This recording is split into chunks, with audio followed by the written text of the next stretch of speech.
This is an exhibit at the National Building Museum in Washington, D.C. about how construction methods for houses in the U.S. changed over time as technology improved. Okay, so this is an adobe house, or at least part of one. So first, pause and read that. And then, pause and read that. Okay, so this is an adobe house that was common in the desert Southwest. Yeah, these bricks are just made by hands. Notice the wood here. It really is just a log that was stripped of its bark and cut to size. All the logs are still round in shape. Okay, you can see from the marks that it was done with hand tools. Very interesting. And then over here, we have an example of post and girt construction. Okay, so pause and read that. All right, here you can see more refinement, but it's still pretty rough. Like I guess the support timbers are actually cut to be four-sided rectangles, but they're, it's very imprecise. Again, you can tell hand tools were used. Yeah, very rough. But these are extremely thick pieces of wood. This is overbuilt. Very solid, a lot of splinters. And there is it's one of the joints. Right? I can see another joint here.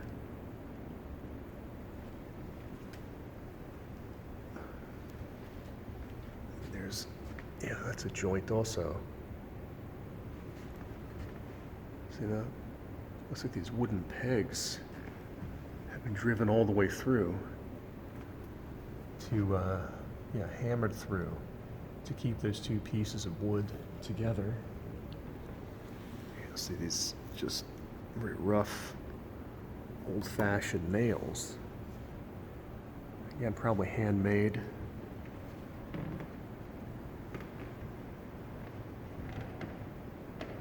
Yeah, look at that. Yeah, a lot of joints. Yeah, this is definitely took a craftsman to build one of these.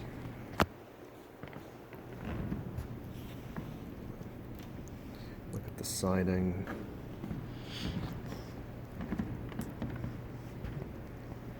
You have the wooden shingles. Oh yeah.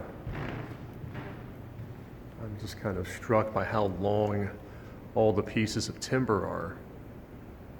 That's just one long piece. It's got to be at least 15 feet long. And also by how rough they are.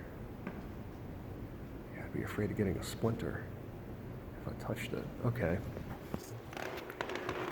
So then this example over here is balloon framing, and it shows the effect that the Industrial Revolution had on housing technology and architecture. Just pause, read it. Pause and read it. Okay, so what we're seeing here is obviously the pieces of wood are much more precise in their shapes, smoother. Still seeing these kind of old-fashioned nails, but they look a little more uniform in appearance, more standardized.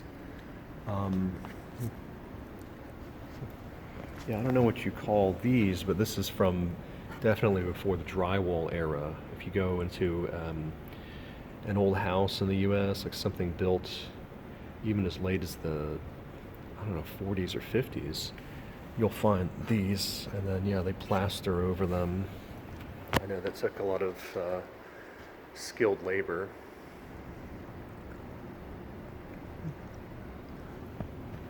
Yeah, but this is still, these are still thicker and more solid than modern 2x4s. Yeah.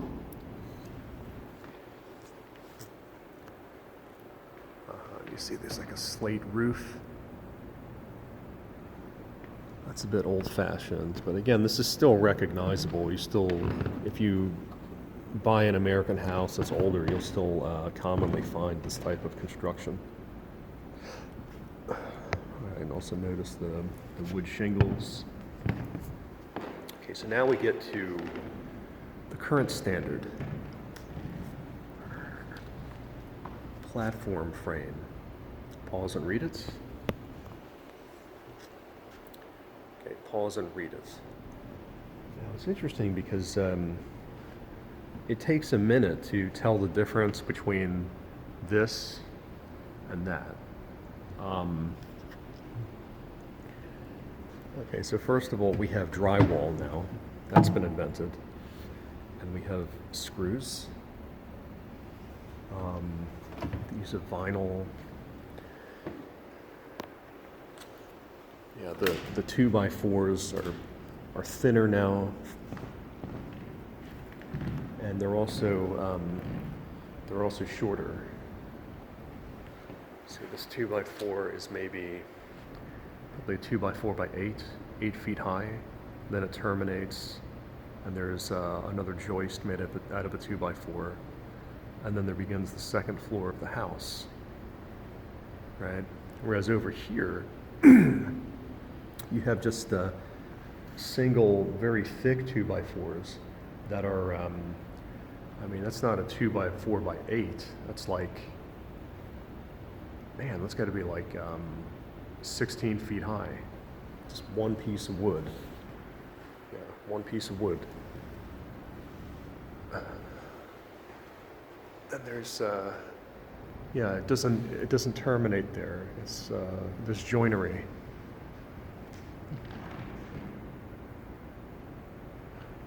Also, I don't know what the names are of those little pieces of metal that are joining the 2x4s together, but they're present here and they weren't over there. And also we have the moisture barrier and vinyl siding.